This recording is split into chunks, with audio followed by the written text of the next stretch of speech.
오늘 만나볼 시제는 과거 시제 진행 형태로 짧고 간단하게 과거 진행이라 부를게요. 우리 예전에 현재 진행을 만나봤죠? 현재 진행 시제는 지금 이 순간, 이전에 시작되어 이후에 끝날 일을 동영상 같은 느낌으로 말하는 시제였어요. 과거 진행은 현재 진행에서 시간이 달라진다고 생각하면 돼요. 과거의 어느 순간, 이전에 시작되어 이후에 끝날 일을 동영상 같은 느낌으로 말하는 시제가 바로 과거 진행 시제인 거죠. 기본은 사진 느낌, 진행은 동영상 느낌이니까 과거의 어느 순간에 일어난 일을 말할 건데 그런 일이 있었어 이렇게 사진 느낌처럼 말하고 싶을 땐 과거 기본 시제를 쓰면 되고 이렇게요. 과거의 어느 순간에 일어난 일을 말할 건데 그런 일이 일어나고 있었어 이렇게 동영상 느낌으로 말하고 싶을 땐 과거 진행 시제를 써주면 되는데 어떻게 만드는지 아직은 모르니까 만드는 법부터 알아볼게요. 우리는 진행형을 만들 때 비동사와 현분의를 사용했습니다. 현분의는 의미를 담당하고 비동사가 동사 일을 담당하죠. 동사 일 중 하나가 현재인지 과거인지 알려주는 거니까 현재 진행형은 비동사의 현재형과 현분의를 써주고 과거 진행형은 비동사의 과거형과 현분의를 써주면 됩니다. 부정문은 비동사 뒤에 not을 붙여주면 되고요.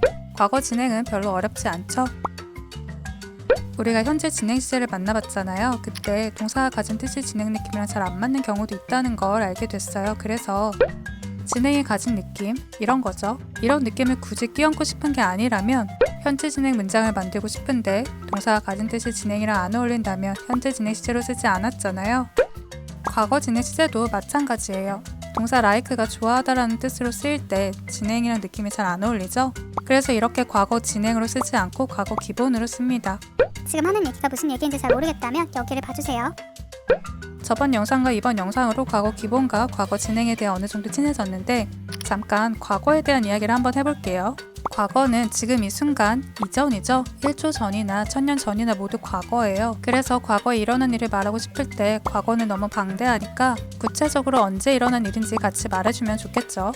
동사 기부에 과거형 개입을 썼으니까 이건 과거 기본 시제예요. 나는 너에게 내 마음을 주었지. 근데 언제 줬는지도 말하고 싶은 거죠. 이렇게 라스트 크리스마스로 지난 크리스마스에 마음을 줬다는 걸 알려줬어요.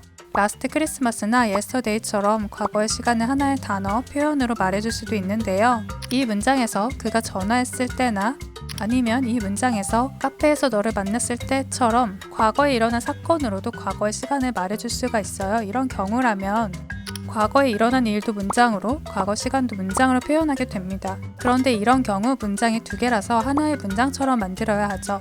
이럴 때 우리는 접속사라는 걸 쓸 수 있어요. 오늘은 접속사 when과 while 이 두 개만 살펴볼게요. 접속사 when은 우리말로 뭐뭐 하는 때, 바로 그때 이런 의미를 가지고 있고요. when은 접속사 일을 하는 단어니까 문장을 연결하는 데 쓰이겠죠.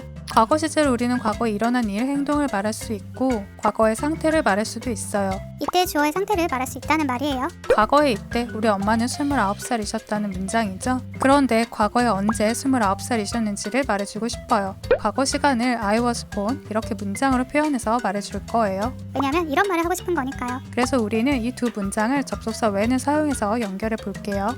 접속사 when이 뭐뭐 하는 때라는 의미를 가지고 있으니까 접속사 when을 과거 시간을 표현한 문장 앞에 붙일게요. 그럼 이렇게 됩니다. 이 문장과 이 문장이 접속사 when 덕분에 하나의 문장이 됐죠. 이렇게 위치를 바꿔도 상관은 없는데요. when이 붙은 문장이 앞에 올 때는 다음 문장이 시작되기 전에 이 콤마, 쉼표를 붙여줘야 합니다. 왜 그런지 한번 생각을 해봤는데요. 접속사 when이 붙은 문장이 뒤에 있을 때는 연결된 첫 번째 문장과 두 번째 문장을 구분하기가 쉽죠. 그런데 이 경우에 만약 콤마가 없다면 첫 번째 문장이 어디서 끝나고 두 번째 문장이 어디서 시작되는지 헷갈릴 수도 있어요. 그런데 콤마를 써주면 이 문장과 이 문장이 연결된 거라는 걸 쉽게 알 수가 있기 때문에 콤마를 써주는 거라고 생각하면 될 것 같아요. 이번에는 이 문장을 만들어서 연결을 해볼게요. 내가 태어났을 때 아빠는 울고 계셨다.